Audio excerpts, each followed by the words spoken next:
and welcome to my art and fiction channel. I'm Adele and this is Emily. She's joining us today. Keep you company. Say hello, Emily. Hello, Emily. She's not feeling very well. She's back at the vets on Monday. She's nearly 15 years old now. My little princess, aren't you? Do you want to go back on your blanket? Right, 1 minute. Let's put you back on your blanket. There we go. Right. This is a short story called A Helping Hand. Roy wears a grubby anorak over trousers whose knees are rubbed grey, and he has bright red canvas shoes. He cheerily chats to passers-by while waiting for the 9:30 a.m. deadline so he can ride the bus for free, which is how I met him. If his bus arrives 1 minute early, he complains to the driver.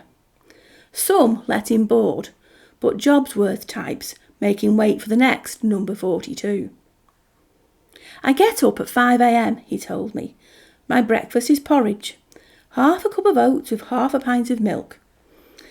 I wash my dishes, then switch off the radio and walk to the newsagents for my paper, and then I put a bet on before getting back home in time to take my medication. I read the headlines and the interesting bits. Then, on Fridays, I leave my flat at 9:15 a.m. so I can get the 9:30 a.m. bus up to the cemetery. All my family and friends are up there now. A week later, he jabbed a twisted finger towards a bleak block of flats and told me, "The lift's been broken for 2 weeks and I'm 86 and on the 4th floor. I've complained to the housing association, but nothing's been done. And there's her next door to me, who can't even get out at all till it's fixed." They had a whip round for the one downstairs who died. A lovely woman. She'd do anything for anyone, and I gladly put my hand in my pocket for her flowers. But I won't be contributing 1 penny towards flowers for her next door.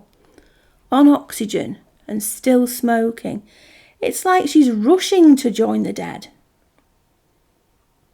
Next time, he grinned when he saw me, and from a sagging carrier bag he produced a plastic bottle filled with 2 inches of blackcurrant juice. I get to the cemetery at 10:15 a.m, and by the time I've walked down the path leading to the first plot, it's nearly 10:30 a.m. and time for my next medication. That's what the juice is for, so I can get the tablet down. I measure my drinks precisely, so I don't have to nip behind the rhododendrons. I visit my family and friends. They get 10 minutes each exactly, so they're all treated the same. And I have a rota, so everyone gets a turn at being first or last for a visit. Then it's home for lunch and my medication at 2 p.m. The hammering rain on the following Friday encouraged everyone to huddle inside the meagre bus shelter. He grinned at a small boy who clung to his mother's legs and hid his face in her coat. "How are you doing, Tiger?" The child did not reply. To me, Roy said, "We're getting new windows. There's nothing wrong with the old windows. It's the lift that needs fixing. But I might be moving anyway. I've got my name down for a ground floor place. It'll be easy to move because I've not got much. A table, 1 dining chair, a recliner and a TV. Then in the bedroom I've got my bed, my clothes hang on a couple of nails, and in the kitchen I've got a microwave, fridge freezer and a cooker. That's all I need. Oh, and my radio. And I might be getting rid of the recliner because I never sit on it. Accumulating stuff just creates work for other people after you're dead." The child looked up at his mother, a new question creasing his face. "Will you die, Mummy?" "No, of course not," she said, "or not until I'm very old and you're all grown up." She shot Roy a stony warning not to undermine her reassurance. Next time I saw Roy, he was rummaging in the litter bin when I arrived at the bus stop. "It's a great bin, that one," he said. "Very useful. With it being near the library, I found lots of water bottles in there. You know, the sort that people buy then throw away again.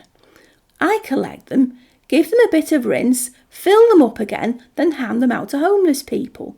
I like to help if I can. There are less homeless people around here now. He offered me a sweet from his pocket, but I declined. I've been helping her next door, he said, because the lift is broken again. Vandals, apparently.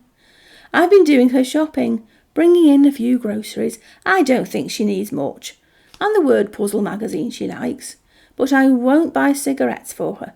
She's mad at me for that, saying she needs them for her nerves, even while she's sucking on an oxygen pipe for dear life. I won't help her die more quickly than she's doing already. And the extra money's put to good use. I've always had a soft spot for the horses.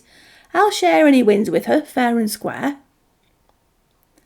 Roy perched on the slender plank of yellow plastic which passed for a bench inside the bush shelter. Helping her next door gives me something to do.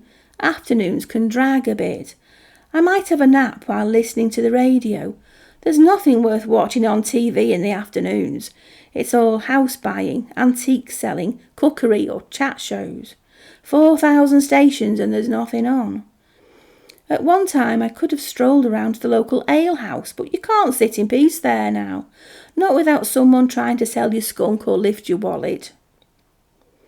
Roy checked his watch. 9:29 a.m. The driver might let me on. At 8:30 p.m. each night I call round to her next door and fix some special hot chocolate. Once she's sleeping, I can take my time. Well, she's nearly dead anyway, and she has no family or friends to notice missing ornaments or jewellery.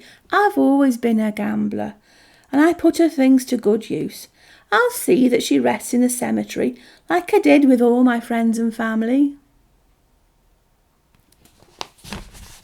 Did you like that little story? I hope so. If you did, leave me a little message down below and click the subscribe button in that corner there so you don't miss any of my next videos. There'll be one about once a week, probably every Thursday about 12 o'clock-ish, more or less. Can't get to it exactly. I'm not a TV station. Right, see you next week then. Thanks for watching. Bye.